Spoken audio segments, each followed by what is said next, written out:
సభాధ్యక్షులు మన సిరిసిల్ల జిల్లా అధ్యక్షులు తోట ఆగయ్య గారు, మన రాష్ట్ర party working president KT Rama Rao గారు, మన శాసనసభ్యులు, అదేవిధంగా పెద్దలు మన ముఖ్య అతిథి ఉపలేశ్వర్ గారు, వేదికపై ఆశీర్వైనటువంటి చంద్ర గారు, మధు గారు, రవిశంకర్ గారు, అదేవిధంగా పెద్దలు రవీంద్రరావు గారు, లక్ష్మణరావు గారు, సోదరిమణి అరుణ గారు, ఇంకా చాలా మంది పెద్దలు మిత్రులు వేదిక పైన ఉన్నారు. ఇంకా చాలా మంది ముఖ్యులు ముందు కూర్చున్నారు. వాళ్ళకందరికీ పేరు పేరున నమస్కారం.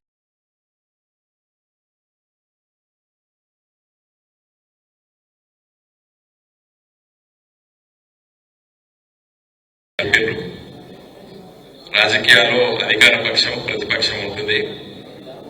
అధికార పక్షంలో బాధ్యతాయుతంగా ఏ విధంగా మనం పనిచేసినామో 10 సంవత్సరాలు ఒక రాష్ట్రాన్ని సాధించినటువంటి రాష్ట్రానికి 10 సంవత్సరాలు ప్రజాసేవలో మన గౌరవనీయులు తెలంగాణ ఉద్యమ నేత, తెలంగాణ రాష్ట్ర తొలి ముఖ్యమంత్రి కల్వకుంట్ల చంద్రశేఖరరావు గారి నాయకత్వాన మనమందరం కష్టపడి పనిచేస్తున్నాం. ఈ రాష్ట్రాన్ని చాలా బ్రహ్మాండంగా అభివృద్ధి వైపు తీసుకెళ్లాం. కానీ కాంగ్రెస్ పార్టీ ప్రజలకు ఇచ్చినటువంటి హామీలు, 6 గ్యారెంటీలు అనుకోండి, చేసినటువంటి ఆరోపణలు, వాటికి కొంత ప్రజలు వివిధ కారణాల వల్ల ఒక స్వల్పమైనటువంటి మెజార్టీ ఇచ్చింది. అంత గొప్ప మెజార్టీ కాదు ప్రజాస్వామ్యంలో కూడా. కేవలం 100కు 2 ఓట్లు కూడా కాదు. మనకి ఎంత బాధ అనిపిస్తుంది. ఇప్పుడు మన ఊర్లే ఒక 1000 ఓట్లుంటే 20 ఓట్ల కింద మనం సాధిస్తే మన ఇలా అధికారంలో ఉంది. 1000 ఓట్లు, 2000 ఓట్లు, 40 ఓట్ల కింద మనం వేసుకుంటే ఇలా మనమే అధికారంలో ఉంది. చాలా స్వల్ప మెజార్టీతో కాంగ్రెస్ అధికారంలోకి వచ్చింది. మన పెద్దలు కేటీ రామారావు గారు చాలా విషయాలు కూడా మాట్లాడతారు. కాబట్టి మళ్ళీ ఎందుకంటే ఎవరు మాట్లాడినా గవే ప్రస్తావిస్తాం. అందరూ కూడా బ్రహ్మాండంగా ఇక్కడ కూర్చున్నలా కాదు, ఈ మైకులు ఇస్తే మీరు బ్రహ్మాండంగా మాట్లాడేటువంటి శక్తి యుక్తులు తీర్చిదిద్దింది మన గులాబీ జెండా. కాబట్టి నేను ఆ వివరాలకి పోకుండా మరి ఇంతమంది తోట ఆగయ్య గారు ప్రస్తావించారు, మరి కేటీ రామారావు గారు కూడా ఆహ్వానించారు. హైదరాబాద్ నుండి కూడా మన న్యాయవాద మిత్రులు వచ్చారు, మన లీగల్ సెల్ టీం వచ్చింది. దాని గురించి ప్రస్తావిస్తా. మిత్రులు ఇక్కడ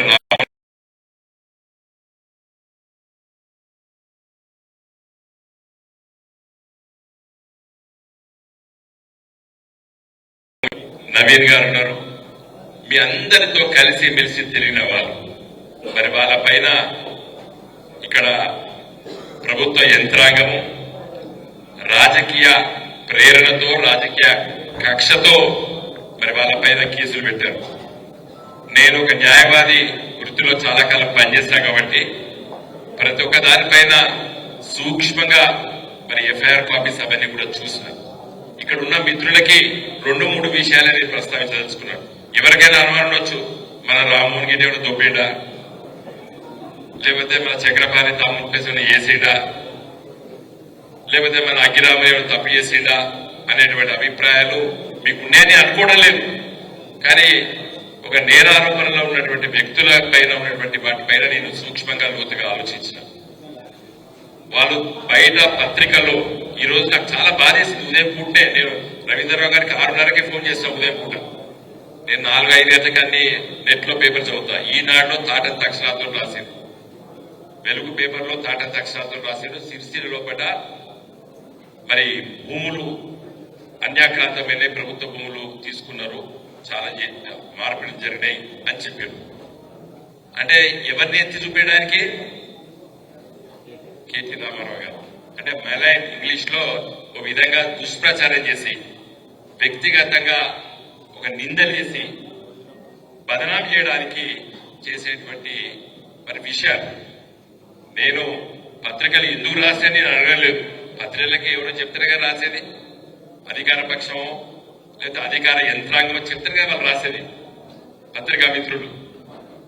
దాని లోతుకెళ్తే అది మన ప్రభుత్వం గులాబీ జెండా ఉన్నప్పుడే తప్పులు జరిగినట్టు చిత్రీకరించారు.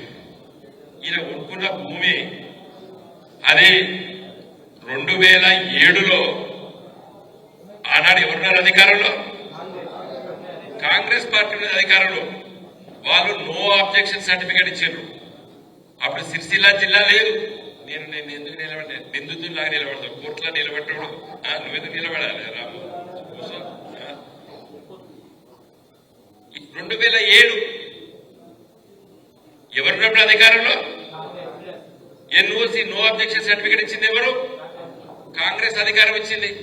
ఎవరికి ఇచ్చింది? ఒక జంగ్ సిపాయి తన భూమిని అమ్ముకుంటాడానికి పర్మిషన్ ఇచ్చింది.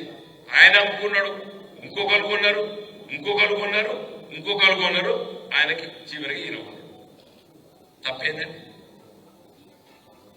ఒకటి. ఇంకొకటి, అఖిరాములు వాళ్ళ నాయన ఇప్పుడు లేరు కదా, చనిపోయారు. వాళ్ళ నాన్న పేరు మీద పట్టా అయిందని ఆయన ఒకరి దగ్గర కొన్నాడు. అది 2001 తండ్రి చనిపోతే తండ్రి ఆస్తి కొడుకు వస్తుంది కదా. మరి తండ్రి కొనుక్కున్నాడు చట్ట ప్రకారంగా. మరి ఇలా కొడుకుని ఎట్లేస్తారు? అప్పుడు అధికారం 2001 ఎవరున్నారు? మరి ఎంత అర్థం మన రాజకీయ నాయకులు 2001 ఎవరున్నారు? తెలుగుదేశం ఉన్నది. తెలుగుదేశం తర్వాత 10 ఏళ్ళు కాంగ్రెస్ ఉన్నది.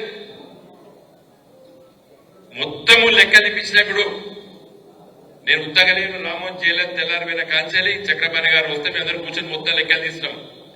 ఇవాళ సిరిసిల్లలో కేటీ రామారావు గారు వారు ఎమ్మెల్యేగా మరి 15 సంవత్సరాలు ఉన్న కాలంలో 200 ఎకరాలకు అసైన్మెంట్ ఏమో జరిగింది. అవి కూడా పొజిషన్ కబ్జాలు ఉన్న వాళ్ళకి జరిగినాయి. అవన్నీ కూడా ఆర్డీఓలు తహసీల్దార్ తీసుకొస్తే ఆ కమిటీ చేస్తుంది. దాదాపు 2000 ఎకరాలు జరిగినట్టు పేపర్లో రాశారు. ఎవరి కాలంలో జరిగినవి? కాంగ్రెస్ పార్టీ, తెలుగుదేశం పార్టీ కాలంలో జరిగినాయి. అచ్చా, మన మీద తప్పు చేసినట్టు మన ప్రభుత్వం కేసీఆర్ గారి నాయకత్వాన మనము ఈ 1977లో అంటే అసైన్మెంట్ ల్యాండ్స్ ట్రాన్స్ఫర్ చేయడానికి వీలు లేకుండా 70 ఏళ్ళు చట్టం వచ్చింది. ఆ చట్టాన్ని కాంగ్రెస్ పార్టీ, తెలుగుదేశం పార్టీలే సవరణ చేసిండ్రు విత్ గుడ్ ఫెయిత్. ఎవరైనా ల్యాండ్లెస్ వాళ్ళు ఒక మంచి ఉద్దేశంతో ఆ భూమి కొనుక్కున్నట్టయితే ఆయనే కూడా కమిటీలో పెట్టి రెగ్యులరైజేషన్ చేయాలని చెప్పింది మన ప్రభుత్వం కాదు. టీడీపీ కాంగ్రెస్ ప్రభుత్వాలే సవరణ చేస్తే ఒక టైం లిమిట్ పెట్టారు. వాళ్ళ టైం లిమిట్ కూడా ప్రభుత్వాలు చేస్తే ఆ ప్రభుత్వాలు కూలిపోయినాయి.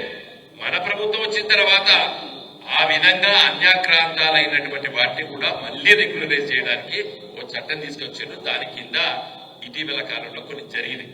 ఏం జరిగినవి? పాత కాలంలో కొనుక్కున్నాయి. ఆ చక్రపాణి వాళ్ళ బ్రదర్ది అయితే దాంట్లో పొజిషన్ లో ఆనాటి నుండి ఉన్నారు వాళ్ళు. నేను లోతుగా చూస్తే మా లీగల్ సెల్ మిత్రులు చూసినారు. డెఫినెట్ గా దీనిపైన చట్ట ప్రకారంగా చర్యలు తీసుకోవాలని చెప్పి కూడా మన పార్టీ సూచన చేసింది, ఆదేశించింది. కాబట్టి తప్పనిసరిగా హైకోర్టుకు వెళ్లి వీటన్నిటిని కూడా ఛాలెంజ్ చేస్తాం. అక్కడి వరకే తృప్తి పడద్దు. కేటీ రామారావు గారు, మీరు మన పార్టీ వర్కింగ్ ప్రెసిడెంట్, ఈ సభాముఖంగా మిమ్మల్ని కోరుతున్నాను. వాళ్లకు అనవసరంగా కేసులు పెట్టి జైలు పెట్టేందుకు నష్టపరిహారం కూడా కేసేయాలని చెప్పి నేను కోరుతున్నాను. మీరు మన పార్టీ నిర్ణయం తీసుకుంటే డెఫినెట్ గా దానిపైన కూడా మన లీగల్ సెల్ ఆలోచిస్తారు. ఎందుకంటే you are not suppose to detail. ఎవరిని పడితే మరి లోపడేయడే అధికారం లేదు. ప్రాథమిక హక్కులున్నాయి రాజ్యాంగంలో. నువ్వు తప్పు చేస్తే శిక్షించు, ఎవడో వద్దనడం లేదు. తప్పు చేసే వాళ్ళు శిక్షించడానికి కూడా చట్టాలున్నాయి. కానీ అనవసరంగా రాజకీయ ఒత్తిడులకు లొంగి కేసులు పెడితే మాత్రము అది కరెక్ట్ కాదు. దానిపైన మన పార్టీ మరి మీకు ఎవరు కూడా ఇబ్బంది పడకుండా మీరు సొంతంగా కొట్లాడకండి.